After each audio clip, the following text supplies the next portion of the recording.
Welcome into the latest edition of ESPN FC on the day that Leicester City sacked Claudio Ranieri just 9 months after he led them to the Premier League title. I'm Dan Thomas, Stevie Nicol, Ali Moreno and Gab Marcotti alongside us. So much reaction, of course, to this decision. Let's go to Twitter, shall we, to start off. Gary Lineker, a Leicester fan, said, after all that Claudio Ranieri has done for Leicester City, to sack him now is inexplicable, unforgivable and gut-wrenchingly sad. Jamie Carragher, absolute joke. Meanwhile, Ian Dark says, ruthless, cynical, classless, ungrateful sacking of Claudio Ranieri. Shame on you, Leicester. I'm sorry, boys. This is a profession. This isn't just storybook and it's all lovely-dovey and what a fantastic job. This is a profession where it's cutthroat. It's called professional football, and when you don't do the job, then guess what? You get moved aside and somebody else comes in. Now, has Ranieri done a great job last season for Leicester? 100%. Absolutely magnificent. But guess what? You don't get anything for history. It's what you're producing now that counts. And Leicester City are facing relegation in the face. They're probably going to get kicked out of the Champions League by Sevilla. My goodness. If Ranieri hadn't won the Premier League last season, he would have been gone months ago. I think the owners have stuck by him as long as they can, and they can't do it any longer. And I, for one, agree. I'm a romantic. I would have loved to have seen Claudio Ranieri given the chance to finish this season out. I think he's built that much equity. I think he has accomplished so much more than we would have thought would be possible for Leicester City. And when you achieve something that is outstanding, that is something we didn't think was possible, something that even when it was happening, we could not believe it that it was happening, that equity has to value something. That has to count for something. And somehow, I understand the situation that Leicester in. And I understand that it's a business. I understand that it's a profession. And yet you feel that if any circumstance would be able to circumvent the reasonings that you're giving, that are all valid reasons, would be this. Because Leicester City was never going to win a title. Claudio Ranieri led them to a title. It's never going to happen again. We all saw it, we all witnessed it, and now we're also witnessing the fact that this is about numbers. And if you don't have enough points, you're going to be sacked. And eventually, Claudio Ranieri is also a victim of that. Gab, which side of the fence do you sit on? I'm closer to Ali on this one, but I want to go back to what Stevie said, where he said, well, if he hadn't won the title last season, he would have been gone a long time ago. If you look at the table, Leicester are not in the relegation zone. They're still 1 point above it. David Moyes, who's dead last, he's still in a job. And part of it is because David Moyes didn't win the title last year, so you didn't have the expectations. In some ways, I think the expectations were part of the undoing here. What I find, frankly, a little bit shocking is the way all of this happened. Leicester issued a statement tonight saying that their first and only goal this season was Premier League survival. Well, if that was the case, then the Premier League table hasn't changed in the last 11 days, which is when Leicester played their last Premier League game, losing to Swansea. It makes you wonder, why didn't you sack him in those 11 days so you could start your hunt for a new manager, if that's all you care about? I think there's more to it than that. I think a lot of it to do with a breakdown in relationships, not so much with the players, but really with some of the backroom staff he inherited from Nigel Pearson, or who were there under Nigel Pearson, and I think that was a difficulty that was kind of at the heart of it. And the club, feeling that they couldn't go forward, or the situation wasn't going to improve, decided to go with those guys. And indeed, Craig Shakespeare will be taking charge of the team on Monday when they face Liverpool. Gab, sure, you don't really believe that, do you? Listen, Alejandro got it right. It was equity, and it went way, way too long. And you're saying they could have done it 2 or 3 weeks ago. Well, 2 or 3 weeks ago, they still thought, you know what, there could be a spark. There could be a change. And there's been absolutely zero spark. There's been zero change. So why do you keep him? It makes no sense whatsoever. How are you going to show... There is not one single reason any of us can sit here right now and say why Claudio Ranieri would keep this team in the Premier League. They are sinking fast. Stevie, that's a whole other issue. But where are you going to see the spark? Are you going to see the spark when you put out your reserves against Millwall? Are you going to see the spark against Seville? In fact, you might argue that, as awful as they were, they showed the spark by scoring that all-important away goal. If you come out and you say, first of all, they gave them a complete vote of confidence 16 days ago, which is a whole other issue as well, of course. And I know that for a fact that Ranieri actually bought into it when they came out and said that. But putting that to one side, you go and you do this now, you're losing 11 days that you could have spent the only thing we looking see for his replacement. The only thing you and I see is what we see on the field and what we hear.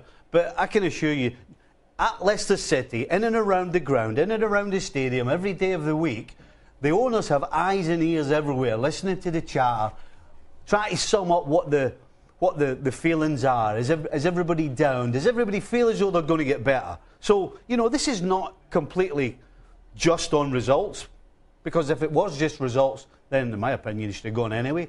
But clearly they know that this group of players isn't going to cut it with this manager. They need something, and it isn't coming from Ranieri.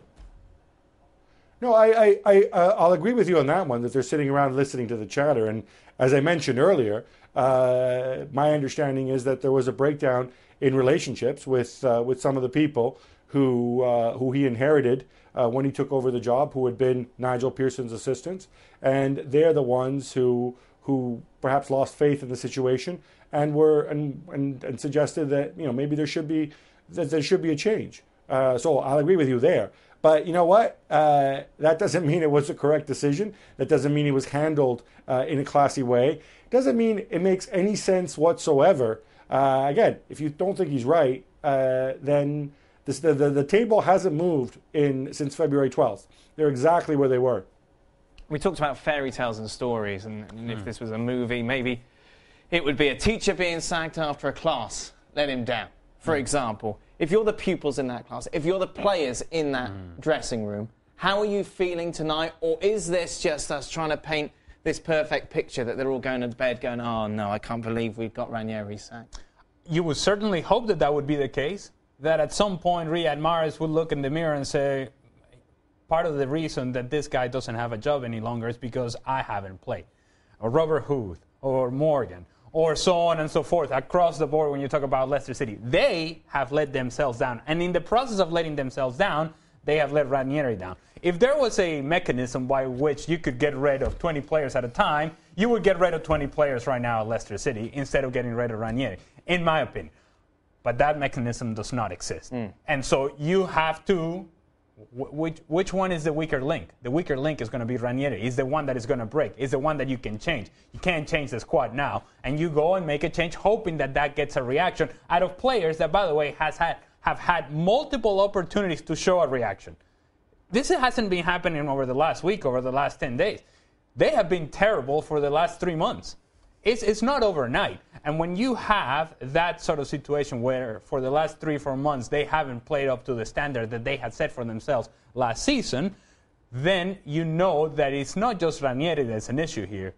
You got players that believe very much in the things that they read and heard about themselves and the contracts that they signed, and now when it's time to deliver, they don't know how to deal with the success that they've had. I think Gabs touched on it earlier.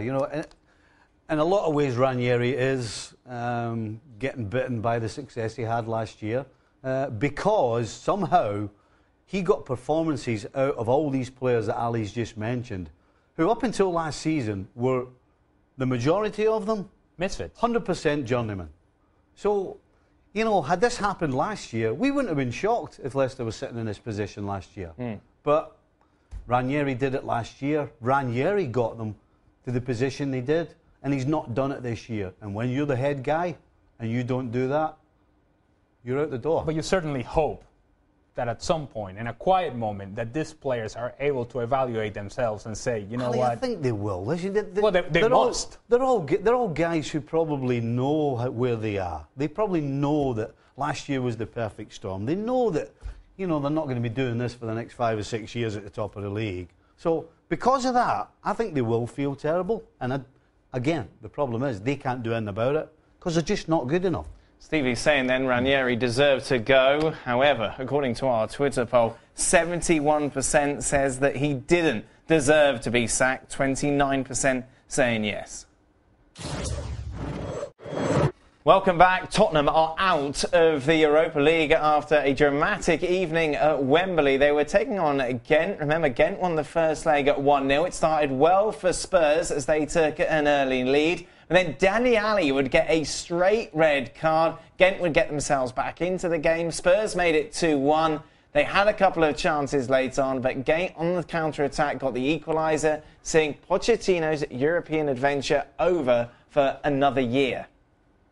Just to put this into context, Ghent are mid-table in Belgium at the moment. Eighth. Yes. Eighth in the table against a Spurs side who we talked a lot about being title contenders, who put out their strongest possible team and over the 2 legs can't get it done. What's going on? I'm going to stick up for Spurs here. Listen, over the 2 legs, they have totally, utterly and completely dominated this tie. As they should. They could have scored 12 goals over the 2 legs. But you know what? Again, football's about results. Is this just they didn't do it. Is that what you just say? It's football? It's one of those... football. How can it be over 180 minutes? Did you see both of these legs? Of course. They absolutely... Yeah, but they're not playing... Totally. They're not playing Bayern Munich. They're not playing a good team. They're playing a rubbish side. They didn't take the chances. They didn't put the ball in the net. So that's their fault? Yes, it is. So you've got to be critical of them, surely. You can't just say it was one of those things. Well, because it is. Listen, if I said to you, you're going to have 16 chances, 16 good chances over 2 legs, you're going to probably have like 75 to 80% of the possession over 2 legs. You would expect to win the game, wouldn't you? Don't you start bringing out expected goals, Steve. Yeah, that. But sometimes it happens. But it's happening so much for Spurs, isn't it? Considering that coupled with the way in which they crashed out of the group stages, this isn't good enough. No, because they don't have enough goal scorers. Stevie. Possession, chances, no goals means you don't have enough goal scorers. Take Harry Kane away, what they got? I'm with you that this sort of things happen. But I would suggest it happens in 1 game, not over 2 games. It happens that perhaps you had a bad night. It happens that you didn't take advantage of your opportunities. But then on the second leg, you better make sure that you're prepared to play, that you're ready to dominate, and then take advantage of those opportunities. Because if not, you're out. And it's simple as that. So over 2 legs, the better team should show up. The better team should go through. And if you are the better team, then you must make that difference very clear. And there should be a very clear difference between Spurs, who consider themselves a title contender, and a team that's in the 8th place in the Belgian league. There has to be a difference that is much more clear than just saying, you know what, they just had a couple of bad nights. Listen, if Pochettino and his backroom staff and whoever's bringing the players in can take anything from this 2-legged tie, it's that we need somebody else who can score goals. They brought in Janssen, complete and utter dud, and that's on them. Yeah. They've got everything else to push themselves towards winning trophies and titles, but they need more goal scorers. I don't know if they have everything. They have to look at it that way. How your boy Mauricio Pochettino's stock has fallen, Gab. Even this time last year, they're in the title hunt with Leicester. They blew that. Yes, they get in the Champions League. Then they blow the group stages. They're now in the Europa League. They can't even get past Ghent. What's going on for a man who many touts as one of the best coaches around? I think if there's one weakness in Pochettino, I'm sure there may be more than one. He's human. I don't think that they were in the right frame of mind for this game. Certainly Dele Alli wasn't, just as they weren't in the right frame of mind down the stretch last year, or indeed in some of those big Champions League group games where he decided to rotate and fiddle with the squad. What does that mean, Gab? And he paid a heavy price for that. I don't understand how that happens. Well, if Dele Alli, Dele Alli is not a child. Okay, he said what, like 19 months in the top flight. Before that, he was a professional. This is not the first time he's gone and done something completely stupid like this, which ultimately derails the game. Stevie talked about them dominating in what was pretty much an ode to expected goals, but that's another issue. But it all gets undone. You say your lack of goal scorers. Dele Alli is your other goal scorer. He scores a lot of goals. If he gets himself sent off, it puts a strain everywhere else. It's not the first time he's done this. He did this last year against Fiorentina where he should have been sent off. He obviously did it against Chelsea late in the season last year. There's obviously something there where he's not right when he goes on the pitch and he does stuff like this. We should joke about it, call it red mist, call it what you like. But this is not the kind of show of leadership that you expect from one of your better players, if not your best player. If it was a one-off, you could accept it, surely, if you're a Spurs fan. But the fact it just seems, when they get to this stage, they don't show up. Yeah, I'll go back to the idea that what is the expectation for Spurs? And at one point in this season, we were talking about them as possible title contenders. And we were having a real... After the City game, we were having a real discussion about it. Discussion where everybody said, well, they look the part. It feels like they can use the experience for last season to push on this year. All those arguments were made and all those presentations were made that Spurs was for real. Spurs is not for real. So they don't have the players to do it. Basically, what it boils down to, we're talking and we can sound as though they're good enough, but they can't do it. Steve, guess what? They're not good enough. The players on that team sheet should be good enough to get through a group that include Bayer Leverkusen. Surely, considering the performance they put in against Atleti, should be good enough to beat Ghent today. Should be good enough to win the title when Leicester win it last season. My point is that the team, the squad they have with the players they have, isn't good enough. But it should be good enough. We keep saying when are they going to do it? But it should be good enough against because they're not good enough to do it. If you don't have it, you can't do it. And they're showing time after time that they're not doing it because they don't have it. They don't have the qualities needed in order to take that extra step. Yes, they can play well, and yes, they can be solid, and yes, they're professional, but you need that little extra to win trophies and titles, and they don't have it. And it looks like, with this group, they're never going to have it. That means they have to add pure quality, not go and get Janssen or have an Eriksson who turns up for 3 months every season. You need real top quality players who can do it for the whole time. You know what else they don't have? History of success. And when you don't have history of success that you can lean on, you don't know exactly what that tastes like and what it takes to get to that point. And eventually you come up short. Just a reminder, the Premier League is back this weekend. We'll be looking ahead to some of those games and indeed a massive weekend in La Liga on the next edition of ESPN FC. Hi, this is Maury Moreland Morrison, here to tell you Geico has more than just great savings. Much more. Yes, while Geico could help you rack up more moolah faster than you can say metamorphosis, they've also been the fastest growing auto insurer for more than 10 years. That's more like it. Furthermore, Geico has fast and friendly claim service. That might seem like an oxymoron, but it's not. All the more reason to say no other auto insurer has more than Geico. Geico. Expect great savings and a whole lot more. Laurent Koscielny told us everything that we already knew about Arsenal, didn't he, in an interview this week, saying that they weren't mentally strong enough. Yeah, How do you feel if you're Wenger, if you've got a player coming out and saying that? I'm going to think why he's saying it, but ultimately I'm going to be a little embarrassed, and this reflects badly on him more than anything else. It reflects badly on the coach, because at the end of the day, the coach is there to help make the players ready for a game, to keep them mentally strong. So clearly Wenger doesn't do that. So most of all, I think this is more embarrassing for Wenger.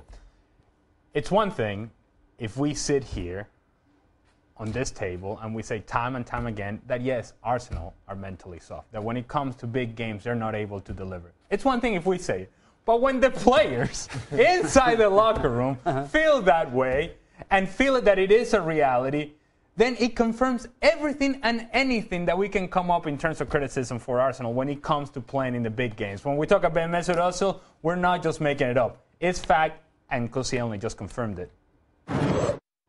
Welcome back. Shaka's latest power rankings are a joke. Yes. Yes. I have never in a long time heard someone that summed one thing up as well as that did. Real Madrid. Let me just tell you something. It honestly looks to me like Xhaka just said, you know what? He edit, copy, paste. Yes, that's it. Yeah, he just look at the top 5. Nothing changed, even though Real Madrid did lose, right? They lost to Bayern Munich Valencia. drew against Hertha. Yeah, and then nothing happens to them. Roma lost, even though they went through, but they lost. PSG drew against Toulouse. He's not paying attention. He doesn't care. He's giving up. That's it. Olympiacos won the Europa League. There's no TLC in that at all, is it? No. Do you know where? He's on holiday. Isn't he? Oh, that's it. He mailed it in. He's just completely and utterly. He mailed it in. Unprofessional is what it is. Disappointing. Disappointing. Yeah. That's all right. He can continue doing it, though. Let's talk about La Liga, shall we? Of course, Xhaka didn't notice, but Real Madrid lost against Valencia midweek. This is the Catalan newspaper Sport saying, gracias.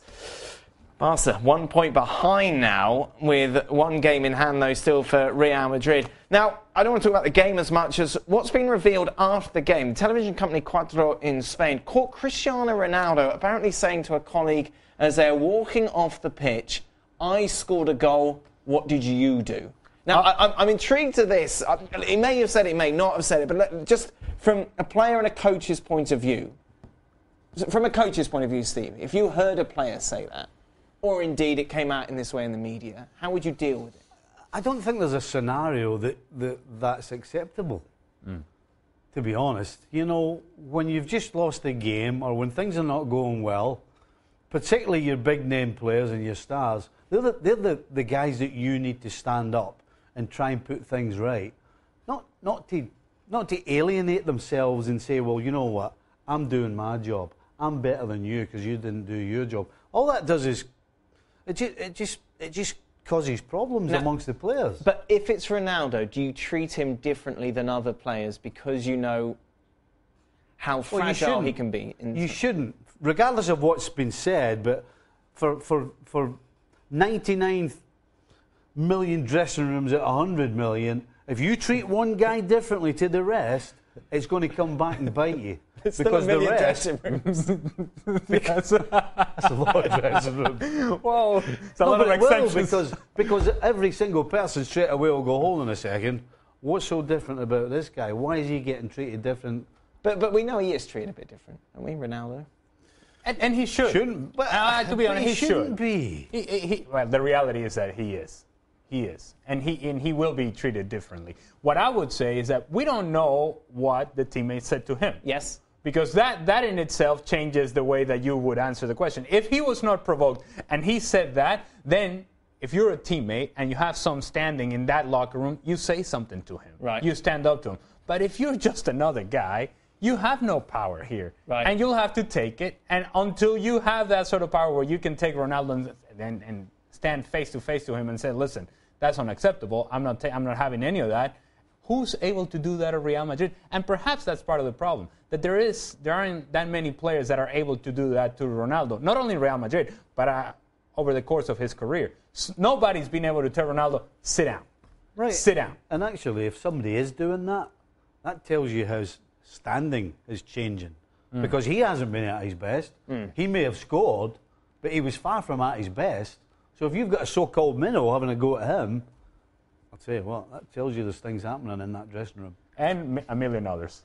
99 million A lot of La Liga coverage over on the website. Graham Hunter is writing as to why you shouldn't blame Andre Gomez for all of Barca's woes. Wayne Rooney confirmed today that he won't be going to China for now. But where will he be at the start of next season? Do you like the drama I did there? Yeah. No. Pause. Where will he be? Gab, let's start with you. Where's Wayne Rooney going to be at the start of next Custard pie. season? I have no idea. Wayne Rooney doesn't know either. But I think it would be surprising if he were still at Old Trafford. His agent, Paul Stretford's, had all sorts of meetings with different people who were exploring options in China and indeed elsewhere. There were some stories, including in the Times, reporting that just to see him gone, Manchester United were willing to pay up the remainder of his contract. Of course, he's got 1 year left after this season, just so he would leave. He's obviously not going to go now, but you could see this fitting in, especially if United, as appears likely, will look to bring in another striker in the summer. And then at that point, Rooney's playing time would really dwindle. So probably best for everybody if he moves on. Gab, if I was to give you some of Steve Nichols' money, Oh, boy. what would you? Where would you put it? Where would you say he would go? I don't know. There's a lot of buzz, a lot of push here about saying like, oh, he's definitely going to China. Some people had even reported it as some kind of done deal. To me, at this stage, from what we know of Wayne Rooney, it would be a deal you only do for money. As I see it, he's made more than enough money in his career, and especially if he gets that enormous payoff. Let's not forget, he makes around £50 million a season from Manchester United. I personally think he might be tempted to slightly follow his heart, maybe go back to Everton if United are okay with it. Maybe go somewhere else. But I personally don't see him going and following the cash to China. I don't see the point of it. Land of the free, home of the brave. MLS. Good old US of A, America. Wow. Hey. LA Galaxy. Well, maybe. They've been quiet this offseason, by the way. I would suggest that he, in MLS, obviously a big name, but he can walk the streets of this country. And people may know who he is, may not know who he is. Doesn't matter. You'll be respected, taken care of. Peace of mind. Everything would be nice for Wayne Rooney. And there would be absolutely no pressure to perform. What else do you want? I think Alejandro's absolutely spot on. That MLS is for me 100% made for Wayne Rooney. Aren't they past that though? Wayne Rooney's 31 years old. Isn't Wayne the narrative now they want Wayne younger? Rooney's not 34 or 35. Right. Wayne Rooney is maybe not the superstar he was, but Wayne Rooney is still one cracking football player, and he would score as many goals as Keane did at LA during his time if he came to MLS. The one thing I would say about Gab suggesting that it's possible he goes to Everton, I think that would be a huge mistake for him professionally, and I think for Everton, I think that would send the wrong message as well. You know, football's cutthroat. It's about results. It's not always about storylines and storybook endings. But you don't think you think he can't contribute any longer to a Premier League team? Wayne Rooney wants to play 90 minutes every time he steps on the field. He doesn't want to be coming off the bench or anything like that. Right. Or playing every 2 or 3 games. Because that's what would happen. It's happening now at United. And that's exactly what would happen at Everton as well. I would also say... So it's perfect. MLS is perfect. I would also say that for a guy who's been in the spotlight his whole life, and he has been in the media and newspapers and tabloid and all of these things, he needs a change of pace. Yeah. And it's like when you moved over here, Alan. Well, nice, tabloids and front pages and back pages and all sorts of other things. Pace and Ali don't go. Yeah. Pace and Ali don't go. Anyway. There he is, with another Shirley Temple. Yeah. It's fifth of the night. This isn't going to be the last time. I'm sure we'll discuss the future of Wayne Rooney. Keep it here on the website for more. Welcome to Extra Time. Big old day for Claudio Ranieri. And to mark the occasion, we've got a special guest who is bringing our Extra Time questions. A special guest, please come forward. This is... There he is. There he is. Stevie Nichols' grandson. Come on, Patrick. Yes, I know you're all thinking he's not old enough to be a granddad. Oh, yeah. There we go. Pull it and done. Oh, yeah, he is. All right, here we go. Okay. How are you, Pat? Good. Good. Yeah, Lovely to have you here. Excellent. Right. Is avoiding relegation worth destroying clubs' reputation? Football should be embarrassed today. Violent. Why is that? I don't know. What's an absolute lot of nonsense? A lot of people say Listen, at the end of it, it's embarrassing for football. Why They've is it fallen out of embarrassing? love with it today. So they didn't say that the last 1,000 times over the last 6 or 7 years when every manager on God's earth's been given the sack. But this one won the league, 5,000 to 1. Plenty of managers won the league. Unfortunately, things change very quickly in football. 1 minute you're on top, next minute you're way down below. And that's exactly where Ranieri is right now. Unfortunately, we'd all have loved to have seen him doing well, but he's not. Leicester look, in my opinion, look relegation certainties the way they're playing. So something had to change. My mind can understand why this happened and can see that you had to make a decision because of what has been going on for months now at Leicester City. But my heart, oh my heart, is in pain. See? Because it feels that this man deserved better. That he had equity for life, and that just doesn't exist. Your heart is in pain? In- How is Gab's bank balance? Gab, what does this mean for the sales of the Ranieri book? Oh, difficulties. What are the strategist people? People. What's that? Hey, Gab, did you get an advance by any chance? What it means is that I probably won't be writing a sequel. We're talking about how he won the Champions League in year 2. But look, in the immediate, the story's there. The story's out there. It's part not just of Leicester history, it's part of the history of anybody who loves sports. This was the greatest upset in team sports. It's there, it's in the history books, and it's not going to be wiped away. There you go. And neither so will that the book. part's still there. As for neither will the book. The book is still there in living color, and Ranieri's going to pick himself up, dust himself off, and do what he does, which is manage. So here's the big question then, boys. Will Ranieri sacking, with a sacking, will Leicester survive getting relegated? No. They're going down? Do you think people want them to go down now? No. I think they do. Do you? You look at Twitter, Stevie. No. Yeah, a lot of people are saying, oh, you deserve it. Pat, do you think Leicester deserve to go down or stay up? Stay up. Yeah, see? There you go. See, Sense. positivity. Some I like sense. that. See? Optimism. Yeah. I'm with you, Pat. Yeah, I don't you know want- what? I don't changed want my it to go mind. down. I'm with you, Pat. Any idea then who should take over at Leicester, Gav? The early names out there: Roberto Mancini, Goose Hiddink. The return of Nigel Pearson. Craig Shakespeare, who of course was Ranieri's assistant and will be taking charge of the team against Liverpool until the end of the season. Those seem to be the front runners. Paolo Di Canio? Huh? Paolo Di Canio? Unlikely. Whoa! That's Still unlikely. I was just throwing it out there, Gab, wasn't I? Whoa. Hey, Whoa. short fix. Bit of madness. Get everybody on the toes. Oh, okay. You never know. Well, he's done it before, right? Yeah, exactly. There you are, you see. It's not so crazy then. Yeah. Does Leicester now have a better chance of advancing past Sevilla instead of with Ranieri? Well, they probably didn't have any chance when Ranieri was there. Right. I would guess they probably still don't have any chance. No chance? Regardless. No chance? They're simply not as good as Sevilla. There we go. That's It's a lot it. of- Yeah. Pat, do you know your pappy used to play football? No. Yeah, he used to be very good at football before he ate it. Well, or two of them. Maybe one or two. Pat, lovely to have you here. You better. Don't get too carried away with him.